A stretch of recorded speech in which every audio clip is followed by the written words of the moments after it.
Hello everybody and welcome back to Red Eagle Politics. Make sure you like this video down below and subscribe to the channel if you are new.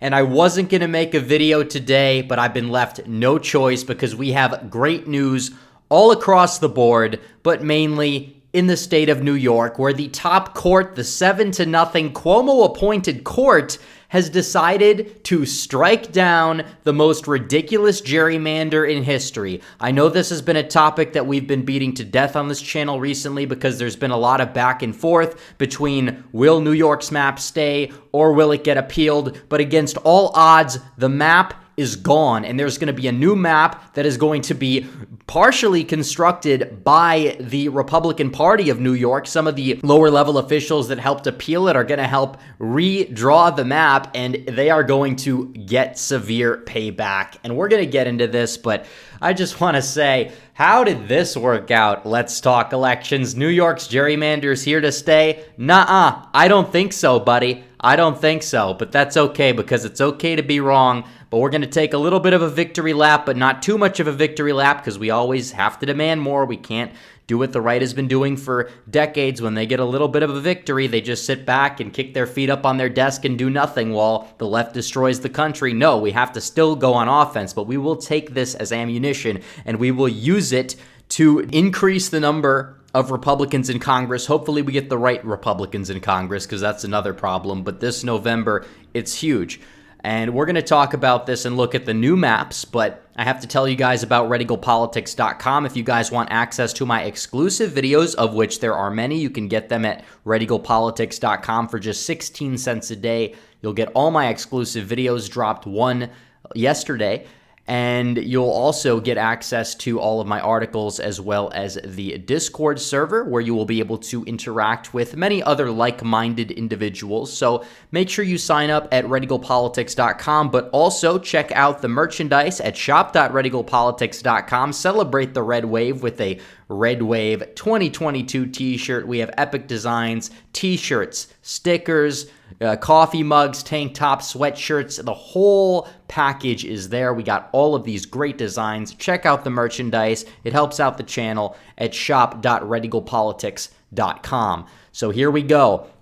The top court says that the maps are procedurally unconstitutional and that the congressional map is also substantively unconstitutional as drawn with impermissible partisan purpose. And it was a 4-3 decision, so it was not easy, but the court, the top court in New York, came to that decision. And again, it's 7-0 Democrats. So the fact that you have 4 of the Democrats of the 7 on the court break from this tells you that it was really bad. It was really bad. And they go on to say that we're confident that the Supreme Court can swiftly develop a schedule to facilitate an August primary election, which will delay the primary because of the new maps. And it goes on to say that the state Senate districts are unconstitutional as well.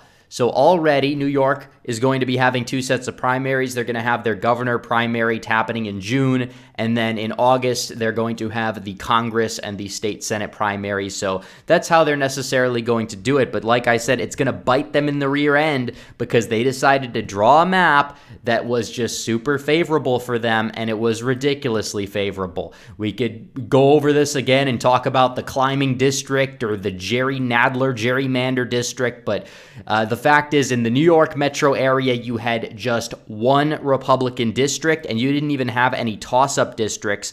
And there were a few toss-up districts upstate that leaned Democrat.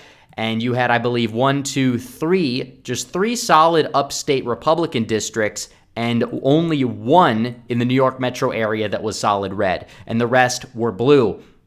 And it's insane. Like, of course, you're not going to have a map that is 50-50 in New York most of the time because of the fact that New York is a state that votes Democrat roughly around 60% of the time. We understand this. It's not a red state.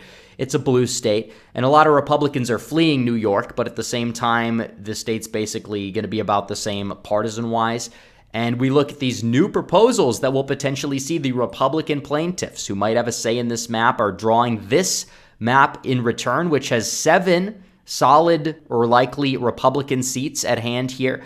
And there's 3 toss-up seats. One of them leans Republican. The other 2 are completely even and will likely go red this cycle, to the point where, yeah, under this map at hand here, some of these districts are like, what, D+7, D+6, D+14. Some of the lean Democrat seats are going to be able to flip too. Maybe you will see a 50-50 map as a result of this, depending on the maps and the way that they're drawn. Obviously, we saw what happened about a month ago in Maryland. They redrew the map. It wasn't exactly the best, but there is a district there that is still technically considered a swing seat that likely could flip back Republican this cycle, even though in a neutral national environment or a Democrat favorable year, it likely would flip back. But either way, you have a competitive seat in the Maryland Panhandle, which you didn't have for quite some time, and they wouldn't have gotten that if it wasn't for the lawsuit. And now you're going to see this in New York, except I think that maybe you're going to see the map be even more favorable than just that change that you saw down in Maryland. And you look at the Stephen Dunn proposal, this proposal right here, is fairly solid as well. You have 7 likely or safe Republican seats. Again, if it is colored like light pink, it's actually likely. It's not lean. And then you have 15 for the Dems, and then you have 4 toss-ups. A lot fairer than the original map that you saw here. You potentially could pick up around 4 or 5 seats in that proposal, which isn't even as good, arguably, as the Republican plaintiff proposal. And then there's this map here, the Empire Center proposal, which is also a nicely drawn map on the surface of it. You have these districts here in the upstate part of the state that are Republican, and then you'll have the carved out urban areas in Buffalo and Rochester, and then you'll see some slightly less Democrat favorable districts in the eastern part of the state that are still relatively favorable. So this map is another map where Republicans would likely be poised to gain a decent amount of seats in. It might not be as good as the map proposed by the plaintiffs, but like I said, either way, this is a massive victory, and Republicans are probably going to gain around 5 seats in the House because of this. And this has been a problem. We understand that there is an issue with redistricting. Democrats are going scorched earth with gerrymandering this year, yet Republicans have been too afraid to lift a finger, and in many cases, they've been striking down their own maps. These rhino judges, like we saw in Ohio, constantly striking down the map. And a lot of other places, Republicans have just been too afraid to, and in many cases where they've actually tried to take a stand, like in North Carolina, and put a solid map forward, well, it didn't exactly hold up in court. So maybe we'll get a new map after the Supreme Court elections happen, and Republicans likely flip a seat or 2 on the Supreme Court, but that is beside the point. What we do know here is that Democrats have gained roughly 7 seats due to this redistricting process, and we will see exactly what happens, but Republicans could pick up some of them and mitigate those redistricting losses because of this lawsuit alone. And it just seems like the wins are adding up. You look at Elon Musk on Twitter, he's going out there and he's saying, I'm standing for free speech. Basically, he says free speech is coming, it's imminent. That's arguably one of the reasons why he bought Twitter, if not the biggest reason. And then he says that he is against any censorship that goes far beyond the law, which means regardless of what you're saying, you would be able to speak freely under the Elon Musk-owned Twitter. So hopefully that day will come soon. I don't know when that's going to be finalized exactly.